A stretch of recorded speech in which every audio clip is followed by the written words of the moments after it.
الحمد لله الذي أنزل على عبده الكتاب ولم يجعل له عوجا قيما لينذر بأسا شديدا من لدنه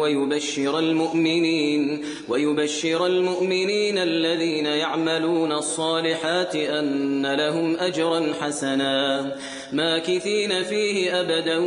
وينذر الذين قالوا اتخذ الله ولدا ما لهم به من علم ولا لآبائهم كبرت كلمة تخرج من أفواههم إن يقولون إلا كذبا فلعلك باخع نفسك على آثارهم إن لم يؤمنوا بهذا الحديث أسفا إنا جعلنا ما على الأرض زينة لها لنبلوهم أيهم أحسن عملا